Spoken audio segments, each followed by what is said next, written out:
হযরত মূসা আলাইহিস সালাতু ওয়াস সালাম আল্লাহর কাছে জিজ্ঞেস করলেন, আল্লাহ আমার জামানার মধ্যে সবচেয়ে গুনাহগার উম্মতকে দেখতে চাই। আল্লাহ তাবারক ওয়া তাআলা বললেন, ওগো মূসা, আপনি শহর প্রান্তরে গেটের মধ্যে দরজার মধ্যে দাঁড়িয়ে থাকবেন। প্রথম ফজরের পরে যে লোকটি ঢুকবে সেই হলো জাহান্নামী, আপনার উম্মতদের মধ্যে সবচেয়ে বড় গুনাহগার। নাউজুবিল্লাহ। মুসা কালিমুল্লাহ ফজরের পরে দাঁড়িয়ে রইলেন, দেখলেন একটা লোক সাথে একটা তার ছোট্ট বাচ্চার ছেলে সহ সন্তান সহ প্রবেশ করলো একটা লোক। মুসা কালিমুল্লাহ তওবা করলেন, আল্লাহর কাছে ক্ষমা চাইলেন, আল্লাহ আমাকে ক্ষমা করো, এরকম বড় গুনাহগারকে দেখিয়েছো, সে জাহান্নামী। মুসা কালিমুল্লাহ আবার আরজি রাখলেন, আল্লাহ আমার জামানার মধ্যে কে আছে যে আমার সাথে বেহেশতে থাকবে, তাকে একটু দেখতে চাই। আল্লাহ তাবারক ওয়া তাআলা বললেন, ওগো মূসা, আপনি আবার সন্ধ্যার সময় মাগরিবের নামাজের পর এই শহরের দ্বার প্রান্তে দাঁড়িয়ে থাকবেন। যে এই শহর দিয়ে মাগরিবের সময় অর্থাৎ নামাজে মাগরিবের পরে যে বের হয়ে যাবে সেই জান্নাতি আপনার সাথে জান্নাতে থাকবে।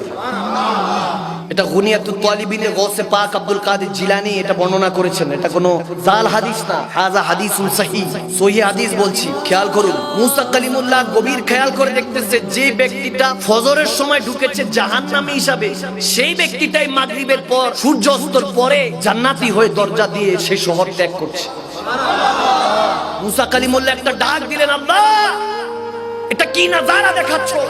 যাকে সকালে জাহান্নামী বলেছো সে বাদে মাগরিব জান্নাতি কেমনে হলো? তখন আমার আল্লাহ বলতেছেন, শুনেন মূসা, যখন সে জাহান্নামী হিসাবে শহরের দরজা দিয়ে প্রবেশ করছিল, তার সাথে তার সন্তান ছিল। বলতেছে, জি একটা ছেলে সন্তান দেখেছি। বলে সেই শিশু ছোট বাচ্চাটা জিজ্ঞেস করছিল তার বাবার কাছে, আচ্ছা বাবা, দুনিয়াতে সবচেয়ে শক্তিশালী জিনিস কি? তার বাবা বলতেছে, সবচেয়ে শক্তিশালী জিনিস, সবচেয়ে বড় জিনিস হলো আগুন। আগুন কোনো কিছুকে পেলে ছারখার করে ফেলে, ছাই বানিয়ে ফেলে। তার সন্তান জিজ্ঞেস করলো, আগুন থেকে কেউ কিছু বড় আছে? তখন বললো, হ্যাঁ বাবা, আগুন থেকেও বড় আছে শক্তিশালী, তা হলো পানি। আগুনের মধ্যে পানি ঢেলে দিলে আগুন ঠান্ডা হয়ে যায়। বলতেছে, বাবা দিলে পানি কি শক্তিশালী বড় কিছু আছে? বলতেছে, হ্যাঁ বড় কিছু আছে, সেটা হলো বাতাস।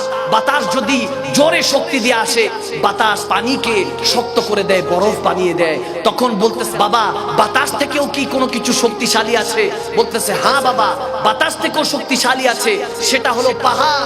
পাহাড় যখন দাঁড়িয়ে থাকে, বাতাসকে চাইলে তার রুখ ফিরিয়ে দিতে পারে, বাতাসকে আটকে দিতে পারে।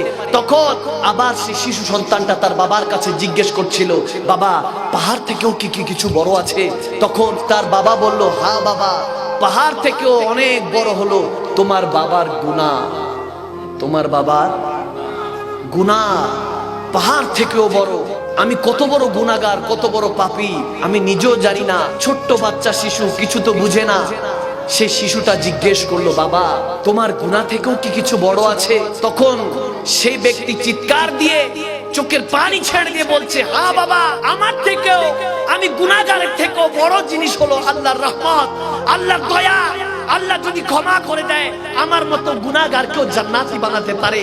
আমার আল্লাহ তখন ডাক দিয়ে বললেন, মূসা, ওগো মূসা, যখন সে বলল আমার গুনাহ থেকেও আল্লাহর রহমত বড়, আল্লাহর ক্ষমা বড়, তখন সাথে সাথে আমি জাহান্নামী থেকে তাকে জান্নাতি হিসেবে কবুল করে নিলাম। তাওবাতুন নাসুহা ওয়া তাওবাতুল ক্বাবলাল মাউত। মৃত্যুর আগে একবার খালেস দিলে তওবা করে নেন, আল্লাহর ইজ্জতের কসম, মাহফিল থেকে ঘরে যেতে দেরি হবে না, আল্লাহ আপনাকে জান্নাতি হিসাবে কবুল করে নিতে পারে। সেই ক্ষমতা আমার আল্লাহর আছে কি নাই? চিল্লা বলেন, আছে কি নাই? আল্লাহ সকলকে হেদায়েতের পথে কবুল করুক, আমিন বলেন।